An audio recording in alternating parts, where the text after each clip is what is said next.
ಇದು ಕಂದಾಯ ಸಚಿವರು ನೋಡಲೇಬೇಕಾದಂತಹ ಎಕ್ಸ್ಕ್ಲೂಸಿವ್ ಸುದ್ದಿ. ಇದು ಬಾಗಲಕೋಟೆ ಡಿಸಿ ಸಾಹೇಬ್ರು ನೋಡಲೇಬೇಕಾದ ಬಿಗ್ ನ್ಯೂಸ್. ಯಾರದ್ದೋ ಜಾಗ ಇನ್ಯಾರಿಗೋ ರಿಜಿಸ್ಟರ್, ಎಸಿಗಳಿಗೆ ಕೇಳೋರಿಲ್ವಾ?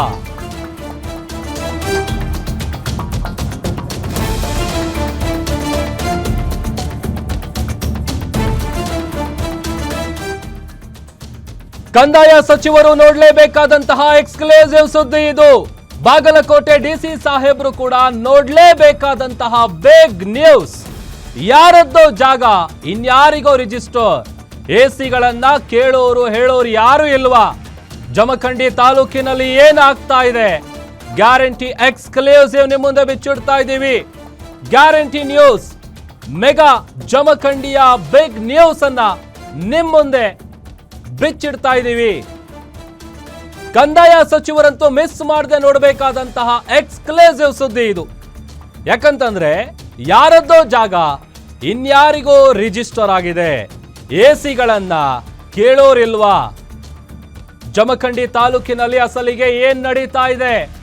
ನಿಮ್ಮ ಗ್ಯಾರಂಟಿ ನ್ಯೂಸ್ ಬಿಚ್ಚಿಡ್ತಾ ಇದೆ ಮೆಗಾ ಜಮಖಂಡಿಯ ಬಿಗ್ ಎಕ್ಸ್ಕ್ಲೂಸಿವ್ ಸುದ್ದಿಯನ್ನ.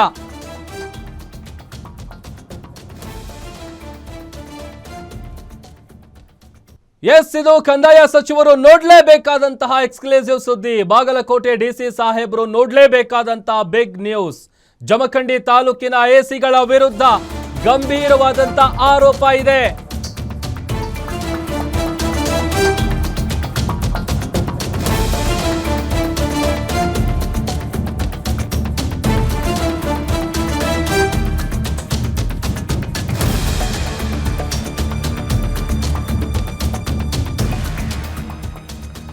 ಜಮಖಂಡಿ ತಾಲೂಕಿನ ಎಸಿಗಳ ವಿರುದ್ಧ ಗಂಭೀರ ಆರೋಪ ಕೇಳಿಬರ್ತಾ ಇದೆ. ಖರೀದಿ ಪತ್ರ ಮೀರಿ ಜಮೀನು ಹೆಚ್ಚು ಕಡಿಮೆ ಮಾಡಿ ತಪ್ಪು ಆದೇಶ ಹೊರಡಿಸಿದ್ದಾರೆ. ಜಮಖಂಡಿ ಪಟ್ಟಣದ ಸರ್ವೆ ನಂಬರ್ 621/2 ಜಮೀನು ವಿಚಾರದಲ್ಲಿ ಗೋಲ್ಮಾಲ್ ನಡೆದಿದೆ. ಬಾಗಲಕೋಟೆ ಜಿಲ್ಲೆಯ ಜಮಖಂಡಿಯ ಹಿಂದಿನ ಎಸಿ ವಿರುದ್ಧ ಕೇಳಿಬರ್ತಾ ಇರುವಂತಹ ಆರೋಪ ಇದು. 11 ಎಕರೆ 18 ಗುಂಟೆ ಬದಲಿಗೆ 12 ಎಕರೆ 27 ಗುಂಟೆ ರಿಜಿಸ್ಟರ್ ಮಾಡಿ ಆದೇಶ ಕೊಟ್ಟಿದ್ದಾರೆ. ಜಮೀನು ಖರೀದಿ ಪತ್ರಕ್ಕಿಂತ ಹೆಚ್ಚು ಮಾಡಿ ಆದೇಶ ಹೊರಡಿಸಿದ್ರ ಎಸಿ ಅನ್ನುವಂತಹ ಪ್ರಶ್ನೆ ಇದೆ. ನೋಡಿ, 2023 ಜನವರಿ 10ನೇ ತಾರೀಕು ಆದೇಶವನ್ನ ಹೊರಡಿಸಿರ್ತಾರೆ ಹಿಂದಿನ ಎಸಿ ಸಿದ್ದು ಹುಲ್ಲೋಳಿ ಅವರು. ಎಸಿ ಆದೇಶದಿಂದ ಈಗ ಇನ್ನುಳಿದ ಜಮೀನು ಮಾಲೀಕರೇನಿದ್ದಾರೆ ಅವರೆಲ್ಲರೂ ಕೂಡ ಕಂಗಾಲಾಗಿದ್ದಾರೆ. 1944ರಲ್ಲಿ 11 ಎಕರೆ 18 ಗುಂಟೆ ಜಮೀನನ್ನ ಅಲ್ಲಾ ಭಕ್ಷ ಕುಟುಂಬ ಖರೀದಿ ಮಾಡಿರ್ತಾರೆ. ಕುಟುಂಬದ 5 ಜನ ವಾರಸುದಾರರಿಗೆ ಈ ಒಂದು ಜಮೀನೇನಿದೆ ಅದು ಹಂಚಿಕೆ ಕೂಡ ಆಗಿರುತ್ತೆ. ಖರೀದಿ ಪತ್ರಕ್ಕಿಂತ 1 ಎಕರೆ 7 ಗುಂಟೆ ಹೆಚ್ಚು ಜಮೀನನ್ನ ಮಾಡಿ ಆದೇಶ ಕೊಟ್ಟಿರೋದು ಯಾಕೆ? ಅದರ ಹಿಂದೆ ಇರುವಂತ ಉದ್ದೇಶ ಏನು?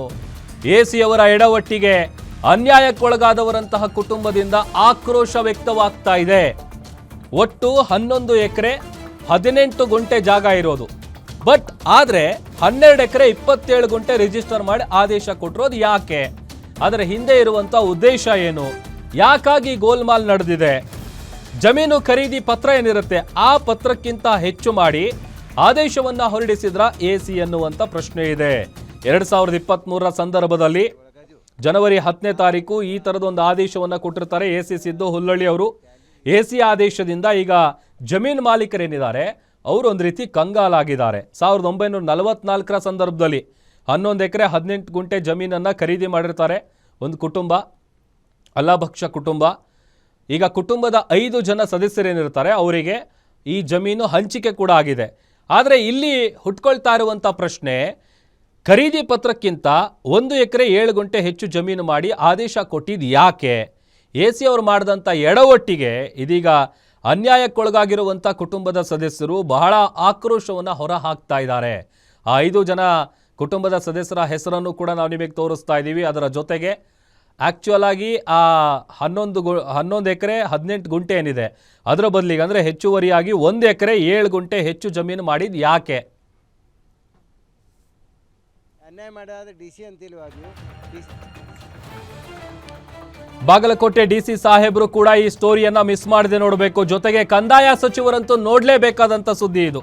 ಯಾಕೆ ಇವರಿಗೆ ಎ ಸಿಗಳನ್ನು ಕೇಳೋರಿಲ್ವಾ, ಹೇಳೋರಿಲ್ವಾ, ಅವ್ರು ಏನು ಬೇಕಾದರೂ ಆದೇಶ ಕೊಡ್ಬೋದಾ?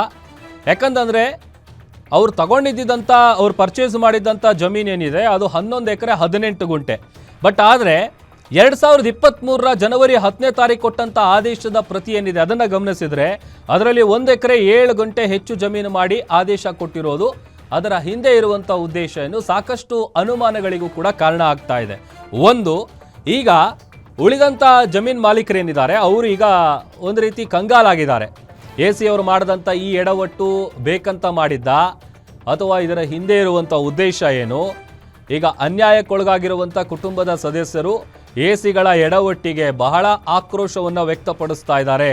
ಜಮಖಂಡಿ ಪಟ್ಟಣದ ಸರ್ವೆ ನಂಬರ್ 621/2 ಜಮೀನು ವಿಚಾರದಲ್ಲಿ ಗೋಲ್ಮಾಲ್ ನಡೆದಿದೆ ಅನ್ನುವಂತಹ ಗಂಭೀರ ಆರೋಪ ಜಮಖಂಡಿ ತಾಲೂಕಿನ ಎ ಸಿಗಳ ವಿರುದ್ಧ ಕೇಳಿಬರ್ತಾ ಇದೆ.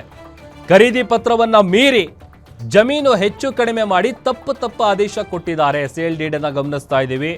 ಈಗ ಅಲ್ಲಾಭಕ್ಷ ಕುಟುಂಬ ಏನಿದೆ, ಇದೇ ಕುಟುಂಬಸ್ಥರು 1944ರಲ್ಲಿ ಪರ್ಚೇಸ್ ಮಾಡಿರ್ತಾರೆ. ಅದಾದಮೇಲೆ 5 ಜನರಿಗೆ ವಾರಸುದಾರರು ಏನಿರ್ತಾರೆ, ಆ ಜಮೀನು ವಾರಸುದಾರರು ಅವರಿಗೆ ಹಂಚಿಕೆ ಮಾಡುವಂಥ ಕೆಲಸ ಕೂಡ ಆಗಿದೆ.